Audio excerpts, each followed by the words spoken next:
وہ راتیں بھول کے جب اکٹھے بیٹھ کے شراب پیتے تھے، وہ تو بیچارہ دکھتا ہوا دل لے کے مسجد میں آتا ہے کہ چلو وہاں نیکی کا ماحول ہوگا، زبانیں شائستہ ہوگی، میں جاؤں گا تو مجھے عزت کی جا پہ بٹھائیں گے، لیکن انتہائی معذرت سے کہوں گا اس کے قدم بازار سے مسجد میں آئے تو ہمارے نمازی لوگوں کے رویے، ایک شخص نے 20 سال اللہ کی عبادت کی اور 20 سال اس کے حکموں کو توڑا، 40 سال عمر ہوئی، آئینے کے سامنے ایک دن آگے کھڑا ہوا، داڑھی میں کچھ سفید بال نظر آئے تو رونے لگا۔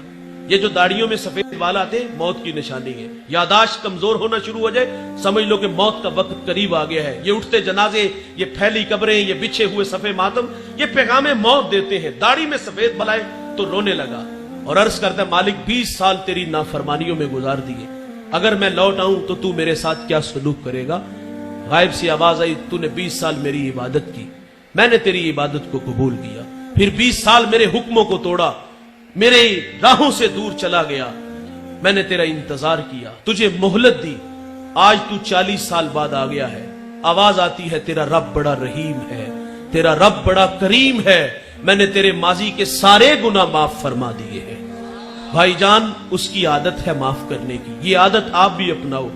غافل اگر عابد بنتا ہے، ساجد بنتا ہے تو اسے عزت دو یار، مسجدوں سے دھکے دے کے نکالو نا۔ مسجدوں کی حالتیں آپ لوگوں کے سامنے، کتنی بڑی بڑی مسجدیں ہیں لیکن ویران پڑی ہے۔ ہمیں تو خوش ہونا چاہیے تھا یار، اس کی پیشانی میں سجدوں کا نور آیا ہے، اس کی آنکھوں پر حیا کے پہرے آئے ہیں، اس کے کانوں میں قرآن کے نغمے آئے ہیں، اس کے لبوں پر سونے محمد کے ترانے آئے ہیں۔ ہمیں تو جگہ دینی چاہیے تھی، لیکن ہمارے رویے اتنے تلخ نکلے کہ وہ پھر ان راہوں سے دور چلا گیا۔ کسی کو شرمندہ نہ کرو۔ میں آپ کو مسجد سے گھروں کا ماحول بتاتا ہوں، ہمارے گھروں کا ماحول بھی بڑا تلخ ہے اور وہاں بھی شرمندگی کا جو ماحول ہے میں آپ لوگوں کے سامنے رکھتا ہوں۔ اور بالخصوص یہ جو سسرال کا معاشرہ ہے، یقین مانو یہ تو انتہائی ظالم معاشرہ ہے۔ میں نے کیمبرج یونیورسٹی کی ایک ریسرچ پڑھی ہے، وہ کہتے 60% بچیاں سسرالی رویوں کی وجہ سے دکھی ہیں۔ بہو سے چینی کا کپ ٹوٹ جائے نا تو ساس کہتی گھر سے لائی ہوتی تو تجھے قدر ہوتی، جو ماں نے دیے ہیں وہ استعمال کرو۔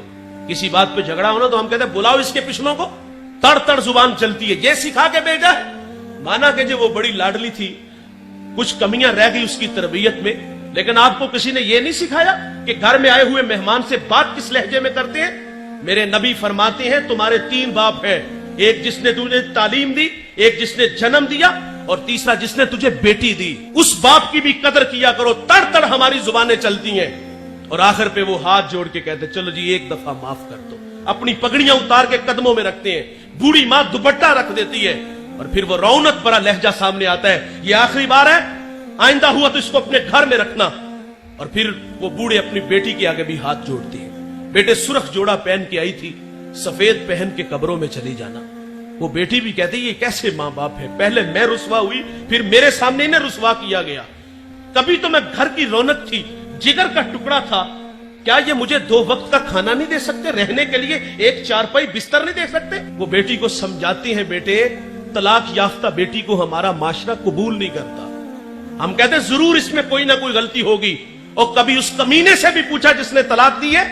لوگ ہمارے پاس مسائل لے کے آتے ہیں، کوئی اتنی بڑی بات نہیں ہوتی، چھوٹی چھوٹی باتوں پہ طلاق دی جا رہی ہے۔ اور پھر بوڑھے ماں باپ یہ بھی کہتے ہیں بیٹی اگر تو طلاق لے کے آ گئی نا تو تیری 2 چھوٹی بہنیں ابھی گھر میں بیٹھی ہیں، ان کا رشتہ کون لے گا؟ اور کچھ بیٹیاں ایسی بھی دکھی ہیں میرے بھائی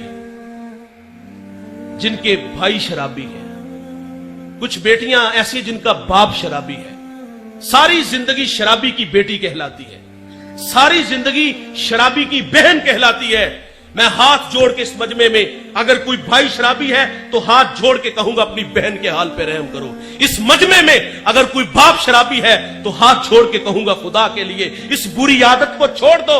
وہ تو پہلے ہی بڑی دکھی ہیں لیکن ہمارے رویوں کی وجہ سے انہیں ساری زندگی تانے سہنے پڑتے ہیں۔ اور کچھ بیٹیاں ایسی جن کے ہاں اولاد نہیں ہوتی، ہم کہتے ہیں بیٹے اس کو طلاق دو، تیرے لیے لڑکیوں کی کوئی کمی نہیں ہے۔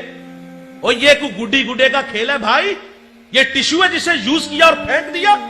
ہمارے گھروں میں بیٹیاں نہیں ہیں، یہ آزمائش ہماری بیٹی پہ بھی تو آ سکتی ہے۔ اور اگر صرف بیٹیاں ہونا تو ہم پھر بھی نہیں جینے دیتے۔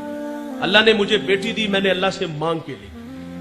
ساتھ والے کمرے سے رونے کی آواز آئی تو میں نے اپنی ساسو ماں سے عرض کیا کہ دیکھیں خیریت ہے، ماں چل بسی یا بچے کو کچھ ہوا؟